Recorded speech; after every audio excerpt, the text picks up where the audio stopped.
Hello and welcome back to Reading Past Midnight.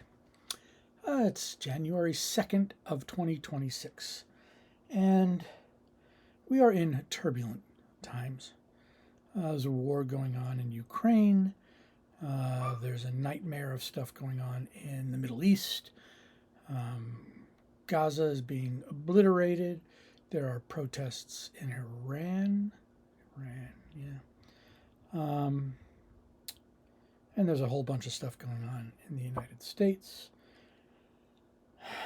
And there are right-wing governments all over the place leaning towards totalitarianism, which we seem to swing back and forth to one way, then the other, then one way, then the other. We can't decide.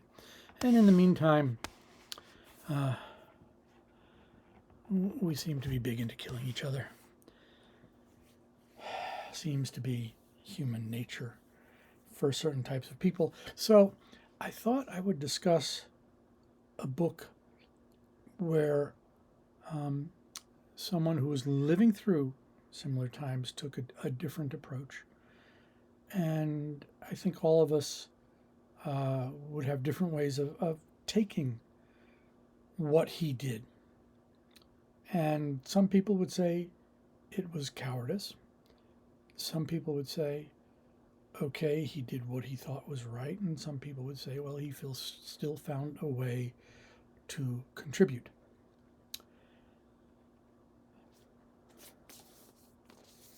This is called The Worm Forgives the Plow by John Stewart Collis. John Stewart Collis, during World War I in the UK, was a conscientious objector. And what he did was they put him in the agricultural corps. And this is his description of the travails of the agricultural corps. His life was never in danger, as those who were serving in the military at the time. Therefore, it's a very different aspect, very different look at that particular moment in time. And I've read a lot of literature of Robert Graves, H.E. Bates, World War I, World War II literature, and I wanted to show something that gives a very different flavor, and this does that. Someone who found a way to contribute, at least to the society. He was part of British society, and that society was currently at war with another faction of society, the Germans, and they were destroying each other, and he chose not to be a part of that. And you can make what you will of the decision that he made. But I wanted to show with this book that there are ways to make unorthodox decisions with our lives and our abilities and resources. And here he did. Now, John Stewart Collis became a physician. After this, he was a medical doctor. And at this time, he was not. And he was still studying and joining the agricultural corps at a time before factory farms. He describes a time that's gone. And this is an edition done by Trafalgar Square Press. And I imagine it's long out of print, so you'd have to find this in the used book version. We have Minu the cat, who had a lion cut. Yes, I'll show them. She's embarrassed, a little bit embarrassed. She decided to start shedding when we turned the pellet stove on here in the basement, and her hair became knotted, and we had to cut it all off. She's a much happier cat now. This is a lushly illustrated book. There are color prints of artwork depicting the time period.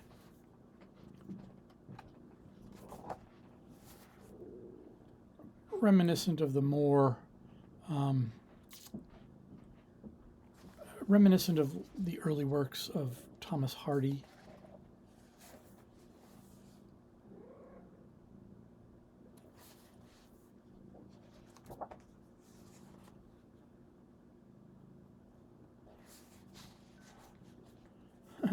This is titled Unromantic View of Agriculture, this chapter.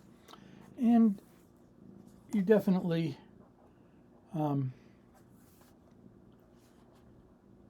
in Southwest England, Part 2. He moved around a bit. So you definitely get a feel for the labor, the physicality of the work that he was experiencing here. Very different from the physicality of the war.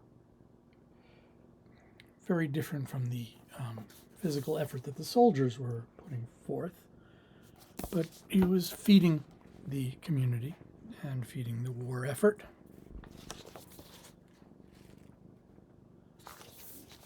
And I think he was fully cognizant of the idea that things were changing, and they were changing rapidly, in part because of the war and the mechanization of the war, and that these times were on their way out. He certainly saw that later in his life. And, he provides descriptions of things like what it's like to plow a field with a horse and a plow. That, of course, not too much later, was being done by a tractor and a plow pulled behind a tractor. Very different experience. I remember the opening of the James Herriot novels in the first book. There's two conversations that take place. First conversation is a conversation he's having with someone about the demise of the heavy horses. And the farmer was saying, yeah, it's really a pity that the heavy horses are gone, they're going away, the tractor's taking over, and he's kind of listening and talking to him about it and kind of advocating for the labor saving of the tractor versus the horse. And a little later he's having a conversation with a farmer, and he's taking the other perspective.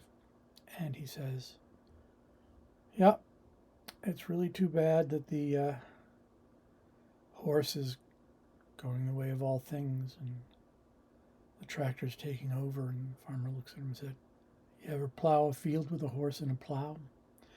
Of course, he hasn't. So there's two sides to everything. Some better, some worse. Sometimes it's just different. But this book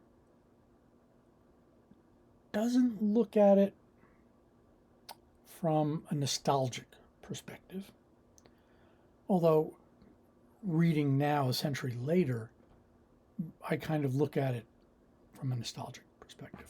This is what it used to be like. And, maybe I'd be interested in experiencing that, but with the realistic attitude of, I don't want to live like that. I couldn't live like that. And even if I was in my mid-20s, I wouldn't want a life of that physical hardship, knowing what it does to the bodies of the farmers that had to live like that. But understanding also that there's a closeness to the land and a closeness to the animals that we don't have anymore. So there's a little bit of nostalgia mixed in with the understanding that life is better in many ways now than it was then. And we've made a trade-off. This book will take us back to what we've traded off.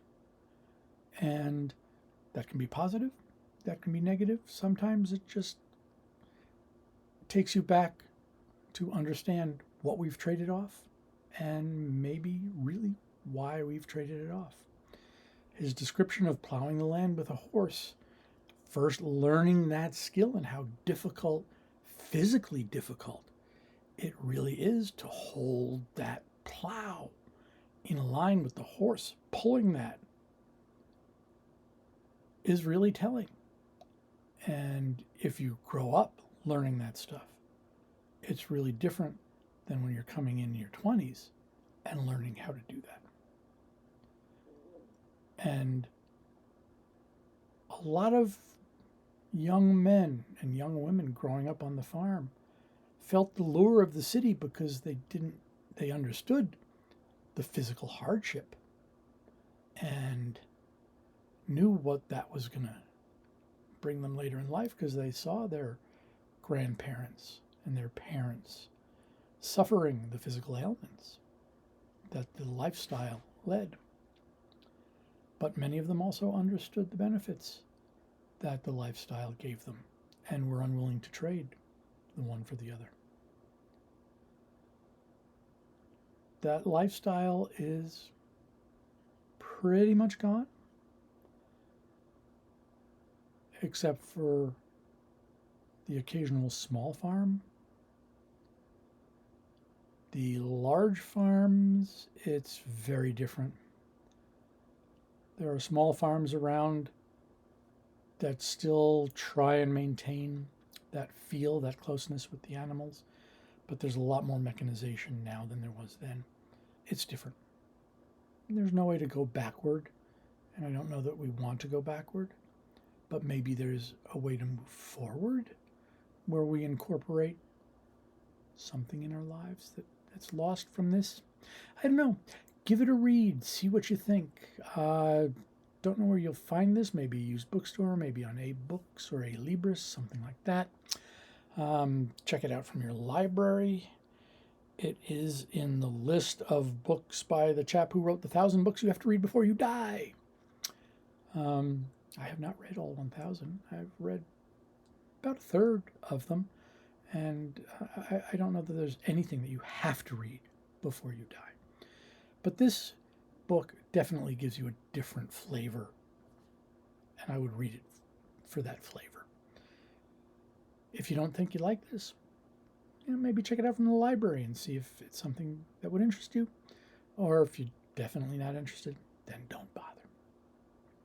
If you've enjoyed this little bit of content to start the new year, it's January 2nd, 2026. Please consider hitting the like and subscribe button, making a comment below. Do you like this kind of reading material? Do you not like this kind of reading material? What do you think? I'm not even going to make a promise to put up more posts than I have in the past year, because my life has gotten very busy, and so it's going to have to wait until I fully retire to really see regular posts. I'll put up stuff when I can, as I read, and hope that you guys enjoy it and don't unsubscribe. But if you do, I understand. In the meantime, hit like and subscribe and make a comment.